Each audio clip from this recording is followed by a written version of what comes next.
As Chef Raphael finished another night at his Seattle bistro, an unusual sound from the back alley made him pause. When he stepped out into the rain-slicked alley, he found a little girl with a mysteriously swollen belly, frantically searching through the garbage. Her hollow eyes and trembling hands spoke of a desperation that went far beyond mere hunger. The sight of her distended abdomen on such a young frame made his blood run cold. Something was terribly wrong. What Raphael would uncover about the true cause of this innocent child's condition and the dark reality behind her suffering would shake him to his core. Before we dive in, comment below where you're watching or listening from today, and if you enjoy this shocking story, don't forget to subscribe. The rain drummed softly against the large windows of Cielo, a small bistro nestled in a narrow side street near downtown Seattle. Inside, the ambiance contrasted sharply with the cold outside. Warm Edison bulbs hung low over the tables, casting a soft amber light across the room. The restaurant was lively but not overcrowded. Groups of diners chatted over glasses of wine, savoring each carefully plated dish. Steam wafted from plates of braised lamb, garlic-infused pasta, and a hearty seafood stew. The intimate energy in the room was one of comfort and satisfaction. Behind the swinging door to the kitchen, Chef Raphael was in his element. Tall and lean with an air of quiet authority, he moved gracefully between his station and the preparation tables, orchestrating his small team. Tonight's orders were steady but manageable, allowing Raphael the luxury of taking time with each dish, admiring the way the garlic browned just so, or how the rosemary crisped atop the lamb shank. Raphael had always found solace in the kitchen. It was a place where he could lose himself in the rhythms of chopping, stirring, and plating, the sizzle of a pan, the aroma of herbs, and the satisfaction of creating something beautiful and delicious. These were the things that grounded him, that gave his life purpose. As he worked, Raphael's mind wandered to his journey to this moment. He'd come a long way from his troubled childhood, from the streets where he'd once scavenged for food.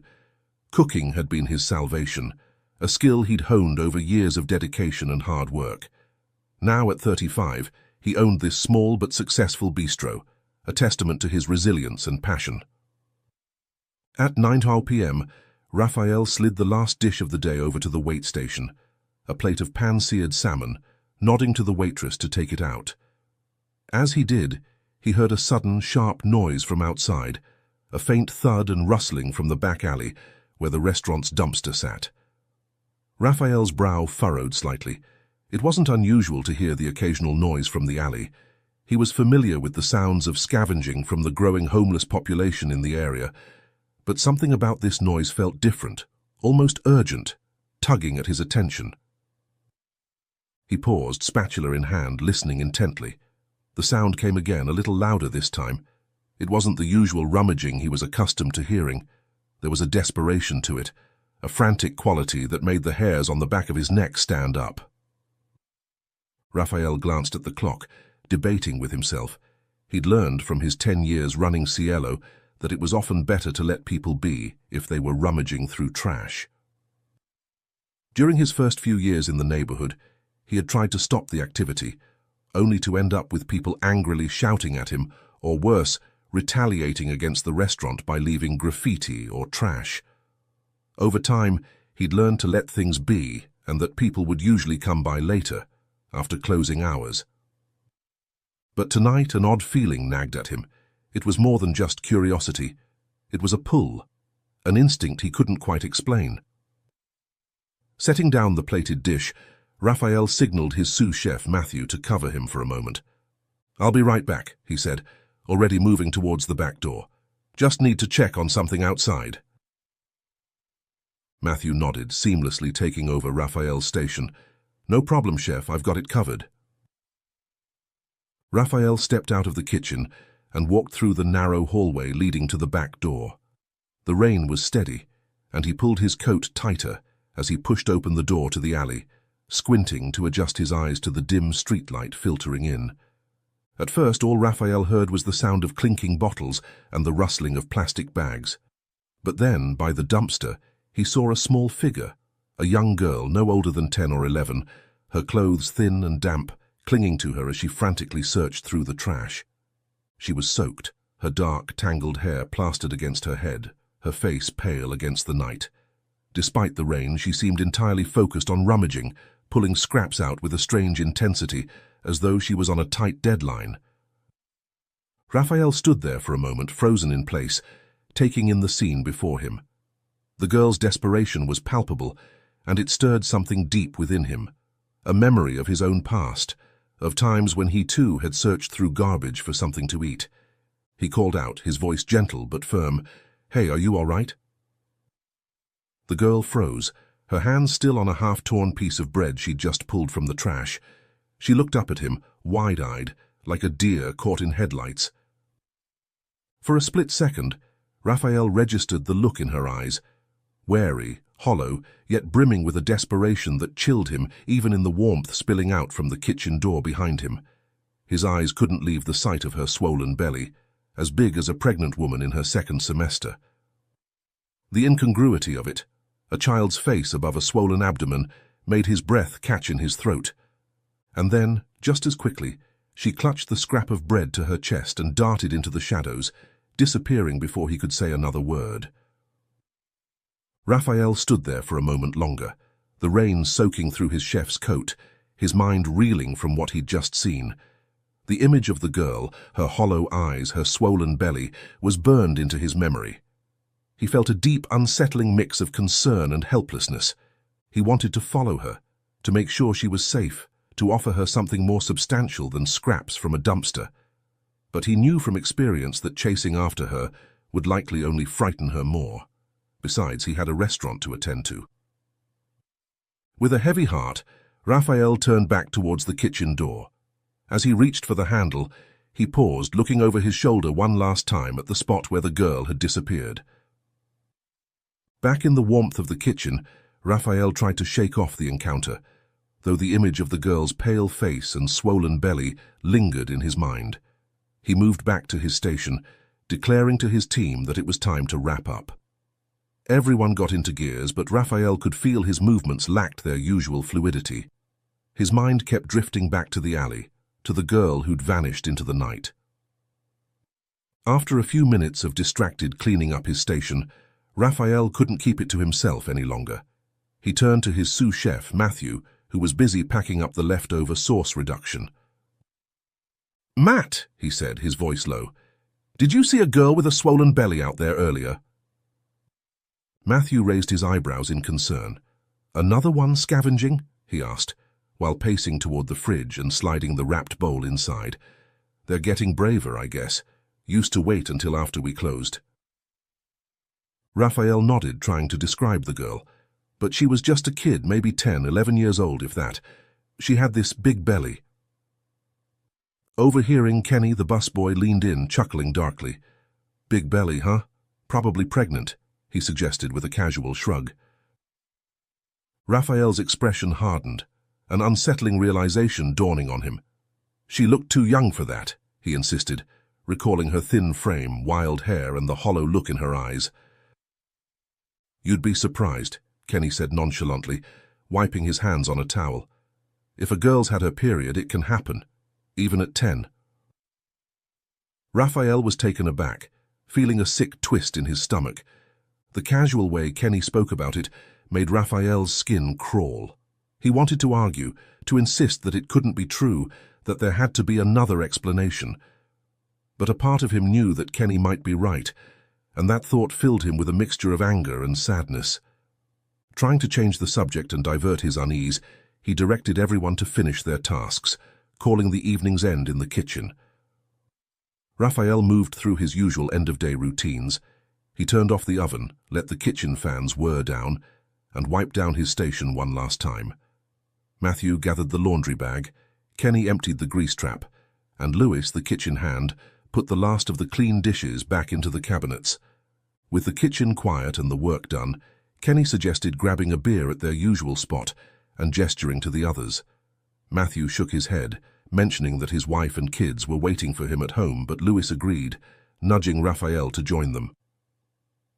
"Come on, chef," Louis said, his tone light and teasing. "You look like you could use a drink. Rough night?" Raphael politely declined, explaining that he just wanted to go home. Louis, ever the joker, grinned and teased him. "What, don't get anyone waiting for you at home, do you, Raphael?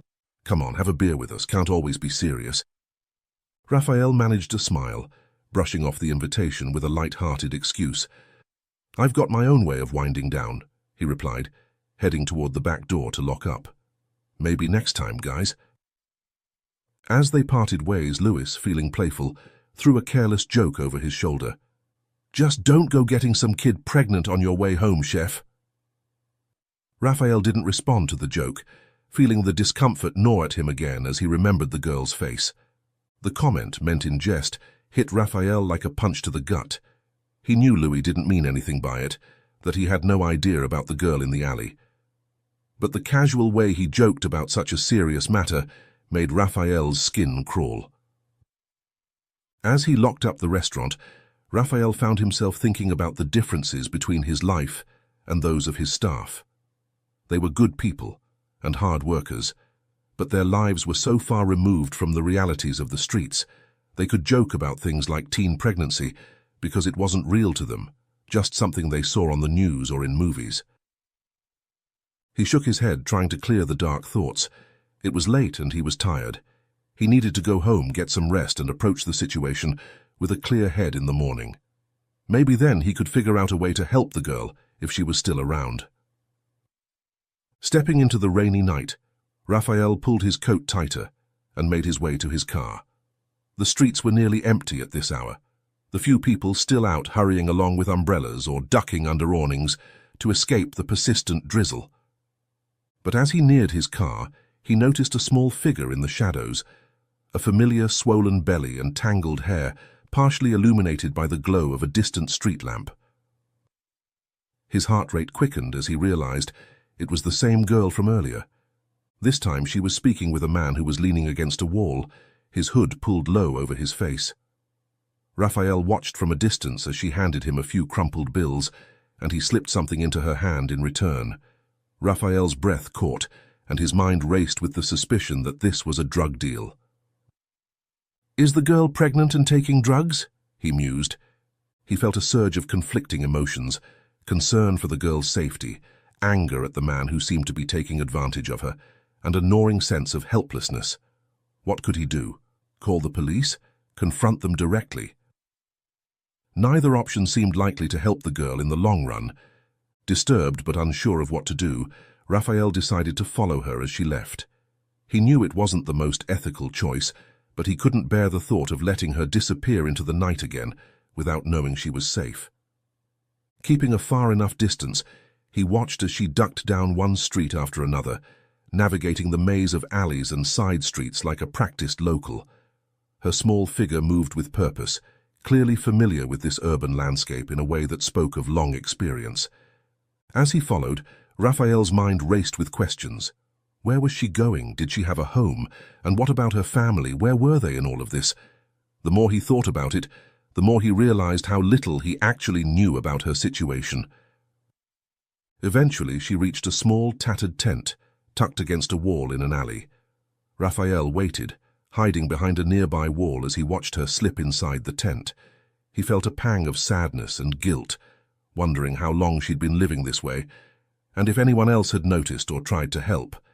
The realization that this tent, this fragile makeshift shelter, might be her home hit Raphael hard. He thought about his own comfortable apartment, about the warm kitchen he'd left behind at Cielo. The contrast was stark and painful. For a moment he considered turning back. He'd seen where she lived now. Maybe that was enough. But something kept him rooted to the spot, a nagging feeling that he couldn't just walk away, not when she might need help. After a few moments of internal debate, Raphael's concern outweighed his hesitation. He took a deep breath, stepped out from his hiding place, and approached the tent. He knew he was crossing a line, intruding on her privacy, but his concern outweighed his hesitation. He had to make sure she was okay. "Hey, are you all right?" he called out softly. "Little girl, where are you parents? Do you live here alone?" There was a rustling sound from inside the tent, and then the flap opened slightly. The girl emerged cautiously, clutching a frayed blanket around her swollen belly, shielding herself defensively. Her eyes flashed with a mix of distrust and defiance as she recognized him. "Mum. Intent," she murmured, whispering in a voice so faint he had to lean in to hear. "We live streets." Raphael's heart clenched. He knew that look, young, tired, scared. He took a slow breath, keeping his voice steady. "I'm not going to hurt you," he said gently. "I just wanted to make sure you're okay. I saw you with that man earlier." But before he could finish, the girl's face twisted in anger, and she snapped, "Why are you following me?" "I'm sorry, I... Raphael stuttered, clearly taken by surprise at the girl's sudden distress. "Go away, I don't have anything. I'm sorry for going through your rubbish earlier, but just go..." "Listen," Raphael continued. "What's your name? I don't mind about the rubbish, it was just... That man from earlier, what did he sell to you?" "Stalker! This man's stalking me!" Her voice rose suddenly, shrill and accusing, echoing off the alley walls. Raphael was stunned by her reaction. He'd expected wariness, maybe fear, but not this sudden burst of anger. He raised his hands in surrender, trying to calm her. All right, he said, backing away. "I'm leaving, okay? I just wanted to help. I won't bother you anymore." She watched him warily as he turned and left, slipping back into the shadows of the alley. Raphael's heart was pounding as he made his way back to his car. He felt a mixture of guilt and frustration. He'd only wanted to help, but he realized now how his actions must have seemed from her perspective. A strange man following her to her home in the middle of the night. As he walked, he berated himself for his lack of forethought. Of course, she'd be scared and defensive. Living on the streets, she probably had to be constantly on guard against threats. And here he was, a grown man she didn't know, showing up at her tent in the middle of the night. But even as he questioned his actions, he couldn't shake the image of her swollen belly, the desperation in her eyes as she'd rummaged through the dumpster. He knew he couldn't just walk away and forget about her. With a heavy sigh, Raphael unlocked his car and slumped his back against his seat. He started the engine and sat there for a moment, running a hand through his hair. He felt utterly out of his depth. He was a chef, not a social worker or a counselor. What did he think he was going to accomplish?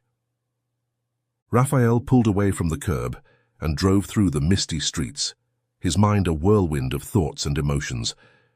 The encounter with the girl had shaken him more than he cared to admit. He found himself scanning the sidewalks, half expecting to see her again, and then, just a few blocks away from where he'd left her, he caught sight of her again. She was standing on the corner under a dim streetlight, her swollen belly even more pronounced as she talked to a well-dressed man in a suit. Raphael slowed his car, his heart racing. The scene filled him with unease. He watched as the girl clutched at the man's arm, clearly pleading with him for something. Her body language was desperate, almost frantic. Suddenly, the man yanked his arm back and, with a scowl, kicked her to the ground. The girl stumbled, falling forward onto the wet asphalt, her belly hitting the ground first. The sound of her cry cut through the night air, piercing Raphael's heart. In that moment, all of Raphael's hesitation vanished. His instincts took over. He parked his car abruptly, tires screeching slightly on the wet road. He got out and walked briskly toward them, his face set in determination. The man in the suit saw Raphael approaching and sneered, assuming the worst. "If you like 'em this young, be my guest," he said with a disgusted smirk. "I'm not interested in a pregnant kid." Fury tightened Raphael's chest, his fists clenching at his sides. The casual cruelty of the man's words, the implication behind them, made him want to lash out. But he held back his anger, focusing on the girl. She was more important right now. The man shrugged and walked away, leaving Raphael to tend to her. He knelt beside her, noticing a trickle of blood on her swollen belly, her eyes filled with humiliation and pain. "Are you okay?" Raphael asked softly, his voice thick with concern. "Can you move?" The girl looked up at him, her eyes wide with fear and confusion, tinged with a little anger, as she recognized him, the man who had followed her to her tent. She tried to push herself up, wincing as she did so. "Hey, let me help." Raphael offered a hand and the girl took it despite her hesitation. Who was that man earlier? Do you know him? He asked. The girl shook her head. No, I was just asking him for help. I was very hungry, but he misunderstood, Raphael asked, and the girl nodded. I don't get it. Everyone I met seems to hate me just by looking at my belly. Well, except you who followed me to my tent. The girl rubbed her belly and Raphael saw blood trickling from the side that hit the ground. I'm sorry for scaring you earlier. I should have introduced myself first. He said, My name's Raphael and I'm a chef at the restaurant you visited. The girl nodded, but she didn't introduce herself. Raphael did not question her, thinking it must have been a rough night for a little girl like her, and he didn't want to add more pressure. I see you have a wound on your belly. Let me call the ambulance for help. I think we need to have you checked. Are you pregnant? Raphael pulled out his phone to call 911, but the girl grabbed his wrist, her eyes wide with desperation. Please, no police, she pleaded, her voice cracking. She looked terrified, as if the mere presence of any authority would bring disaster. Raphael hesitated, torn between following protocol and honoring her fear. He knew the right thing to do would be to call for help, to get her proper medical attention, but he also understood fear of authority, the instinct to avoid official involvement at all costs. Seeing her distress, he made a decision. He ended the call, putting his phone away, and said gently, All right, no police, but you're hurt. Will you let me take you somewhere safe? The girl looked at him warily, clearly weighing her options. After a moment, she gave a small nod, too worn down to argue further. Carefully, Raphael helped her to her feet. She swayed slightly, and he put a steadying hand on her shoulder. My car's just over there, he said, pointing. We'll take it slow, okay? Raphael led the girl to his car, careful to move slowly so as not to startle her. She was silent as she settled into the passenger seat, keeping her gaze fixed on her lap, clearly uncomfortable but resigned. As Raphael started the car, he realized he wasn't sure where to take her. A hospital seemed like the obvious choice, but she'd made it clear she didn't want official involvement. His apartment wasn't an option. Taking her there wouldn't be appropriate. Then an idea struck him. You said you're very hungry. I'm going to take you to my restaurant, he said softly. It's closed now, but it's warm and safe. We can clean up that cut and get you something to eat. Is that okay? The girl nodded slightly, still not looking at him. Raphael drove carefully through the quiet streets. He kept glancing at her, worried about her injury and her overall state. They arrived at Cielo and Raphael parked in the back. He helped the girl out of the car and led her to the back door, unlocking it and guiding her inside. As they entered the empty kitchen, the girl looked around, clearly surprised to be welcomed into such a warm, clean place. She seemed unsure whether to sit or stand, so she hovered near the entrance, watching Raphael warily. Raphael moved with deliberate slowness, not wanting to startle her. He grabbed a first aid kit from under the sink, then gently gestured for her to sit down. Let's take a look at that cut, okay? He said softly. She hesitated, then settled onto a kitchen stool, pulling her thin shirt up just enough for him to see the fresh scrape on her belly, her movements still guarded. Raphael cleaned the wound carefully, noticing the swollen belly's unnatural roundness. It didn't look like a typical pregnancy. There was something off about it. My name's Luna, the girl began. Raphael looked up, trying to hide his surprise at her opening up to him. You told me your name's Raphael. Yes, Raphael answered. Luna, that's a beautiful name. He offered a smile. Are you hungry? I could warm up some soup. Luna nodded, her eyes lighting up slightly at the mention of food. Raphael moved to the refrigerator, pulling out a container of leftover soup. As he heated it on the stove, he kept his movements deliberate and slow so she would feel at ease. The kitchen filled with the warm aroma of the soup, and Raphael saw Luna relax slightly, her posture becoming less rigid. He poured the soup into a bowl and set it in front of her with a spoon and some bread. Eat as much as you like, he said. There's plenty more if you're still hungry after. As Luna began to eat, Raphael sat across from her, keeping his distance but watching her carefully. He had so many questions, but he knew he needed to tread carefully. For now, he was just glad she was safe and getting some food in her stomach. The silence in the kitchen was broken only by the soft clink of the spoon against the bowl. When Luna had finished about half the bowl, Raphael decided to gently broach the subject that had been weighing on his mind. "Luna," he began softly, "can I ask you something?" Luna looked up from her soup, her eyes wary but not hostile. She gave a small nod. "Are you pregnant?" Raphael asked, his voice gentle and non-judgmental. Luna's brow furrowed and she looked down at her swollen belly. I don't know," she said, her voice barely above a whisper. "How does someone get pregnant?" Raphael was speechless for a moment, taken aback by her question. It revealed a level of innocence and lack of basic knowledge that he hadn't expected. He took a deep breath, trying to find the right words.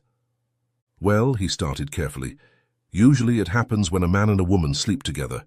Has anyone ever done that with you?" Luna shook her head, saying that she only lived with her mom in the tent. Raphael felt a mix of relief and confusion. If she hadn't been with anyone, then what was causing her belly to swell? "Luna, how long has your belly been like this?" he asked. "It's been growing for a while," Luna replied, her hand resting on her stomach. "It hurts sometimes." Raphael was now sure she needed proper medical attention. Whatever was causing the swelling, it wasn't a normal pregnancy, and it could be something serious. He decided to tread carefully, not wanting to push her too much, and asked about the man he saw her with earlier. "And the man I saw you with earlier, the one you gave money to, was he selling you something?" Luna's eyes filled with tears and she nodded slowly. He was a doctor," she said, her voice trembling. "He sometimes sells drugs on the street, but he was kind enough to help me get my mother's medicine." Raphael's heart sank. He had a feeling he knew where this was going, but he let her continue. "It took me a while to collect the money," Luna went on, her words coming faster now. "And just now, after having the money and meeting the man, I finally have my mother's medication, but—" Her voice broke and she looked up at Raphael, her eyes brimming with tears. "My mother died when I reached the tent earlier, the same time when you showed up at the door." Raphael's chest tightened. The thought of this young girl struggling alone on the streets, scavenging for food, and losing her mother without anyone to turn to, weighed heavily on him. He wanted to reach out and comfort her, but he held back, unsure if she would welcome the contact. "I'm so sorry, Luna," he said softly. "That must have been terrible for you, and I'm sorry for scaring you earlier. You must have been terrified."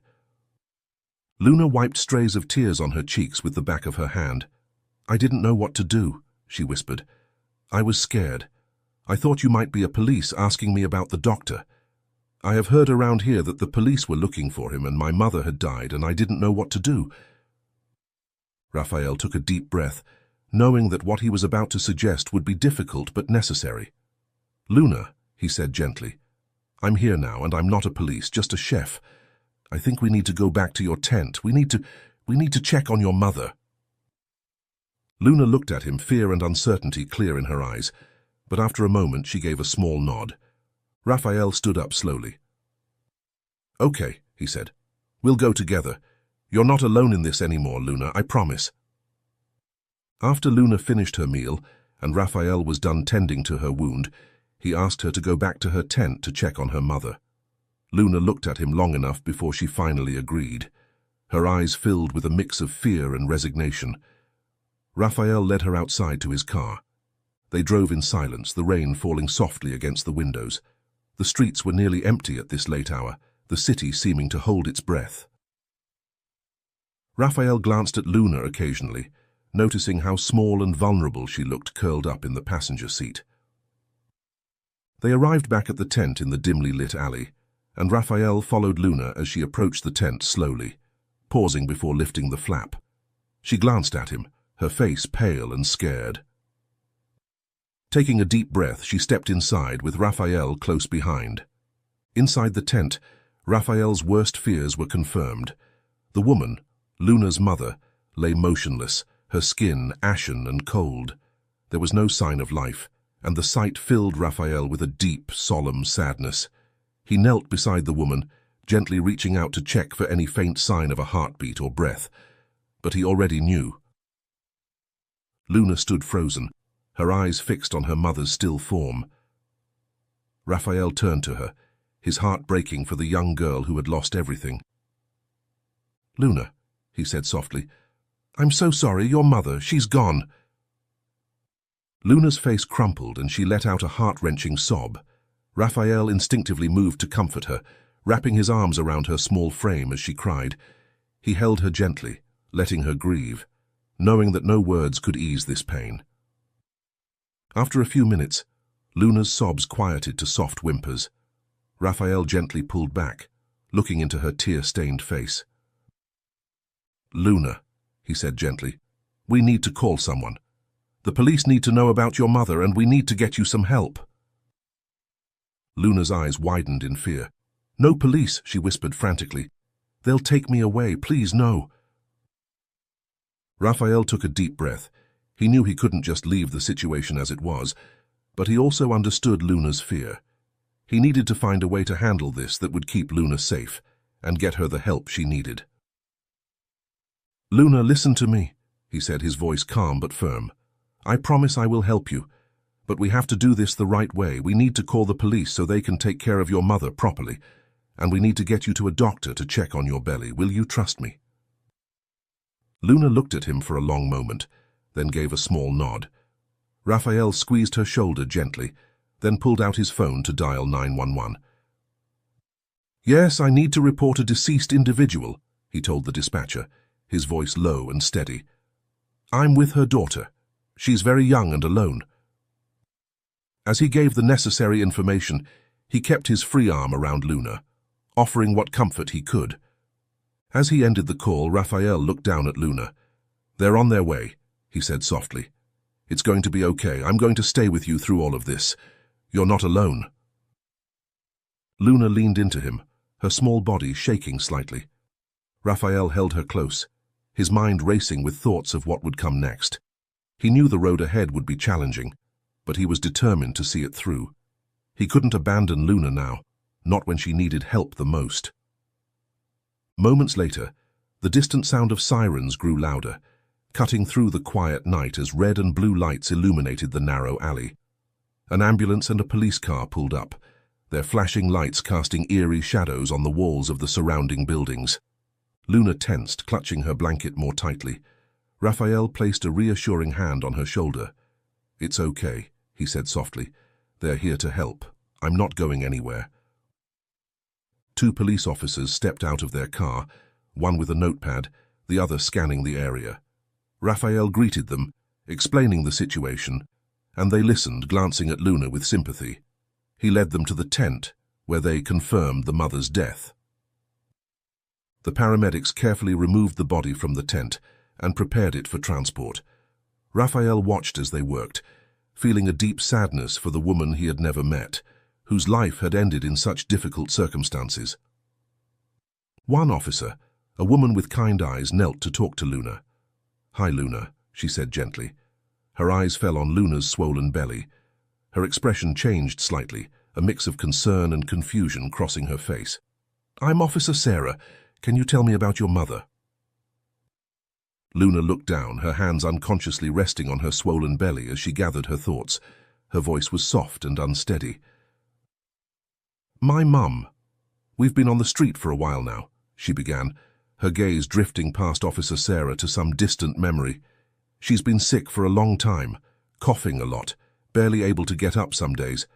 I tried to help her, to find food to keep her warm, but—" Luna's voice broke and she swallowed hard. "Today, she didn't wake up. I tried to wake her, but she was so cold. I don't have anyone else." She looked up at Officer Sarah, her eyes brimming with tears yet holding a quiet strength. Officer Sarah nodded, writing down her statement. "Thank you, Luna, for being so brave. We're going to take good care of you, okay?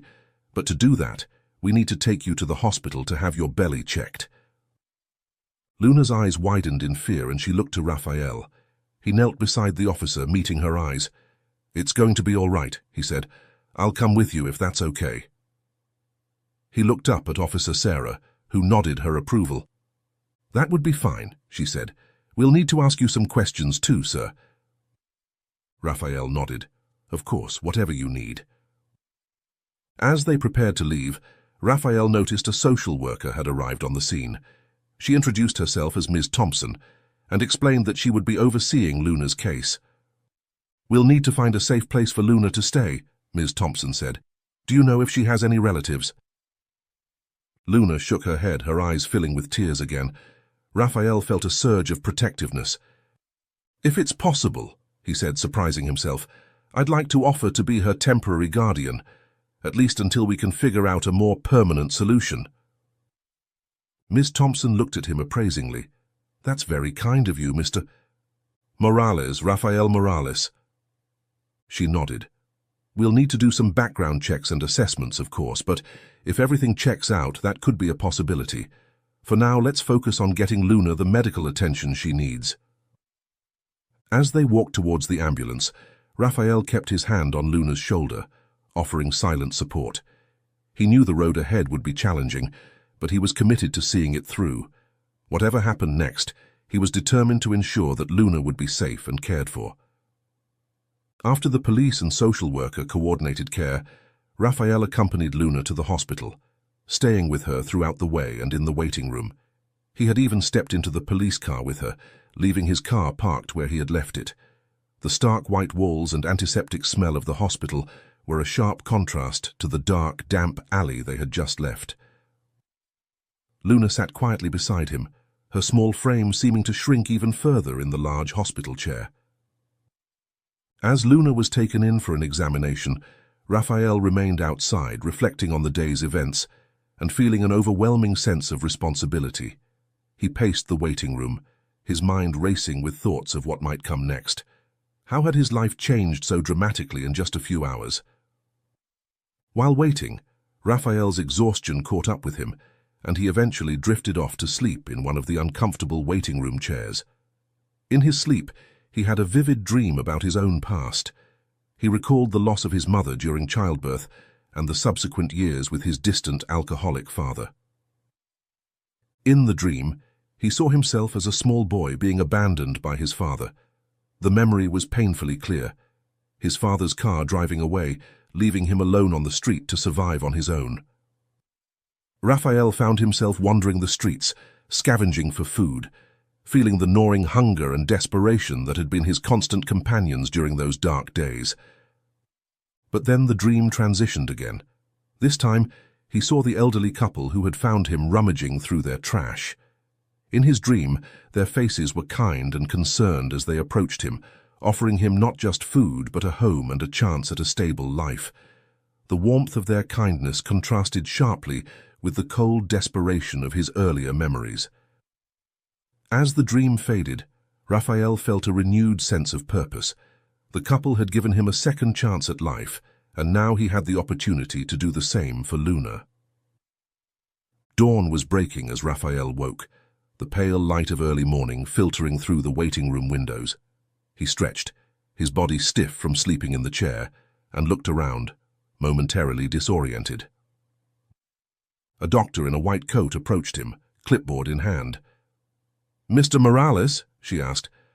Raphael stood quickly, his heart racing. "Yes, that's me. How is Luna? Is she okay?" The doctor's expression was serious but not grim. "Luna has a severe bacterial infection," she explained. "It's likely due to malnourishment and exposure to unsanitary conditions, which has caused the swelling in her belly. She'll require antibiotics, hospitalization, and nutritional support." Raphael listened intently, relief washing over him that it wasn't something worse, but concern still gnawing at him for Luna's overall health. "We'd like to keep her here for at least a week for treatment and observation," the doctor continued. "Do you know if there's any family we can contact?" Raphael shook his head.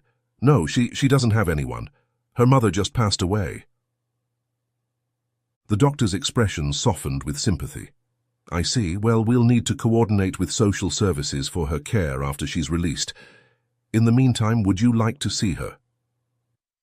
Raphael nodded eagerly. Yes, please. As they walked to Luna's room, Raphael made a decision. I'd like to cover her medical expenses, he said firmly. The doctor raised his eyebrows in surprise but nodded. That's very generous of you, Mr. Morales.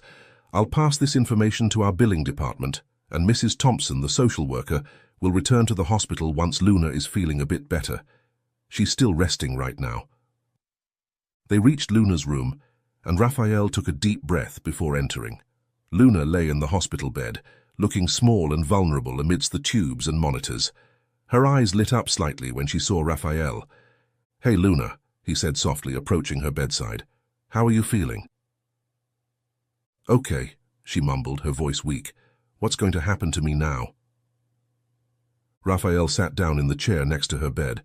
Well, you're going to stay here for a little while so the doctors can help you get better. And then, he paused, gathering his courage, if it's okay with you, I'd like to offer you a place to stay, with me. Luna's eyes widened. Really? You'd do that? Raphael nodded. Yes, I would.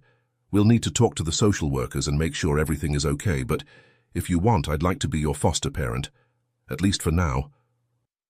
Luna's eyes filled with tears, but this time they weren't tears of sadness.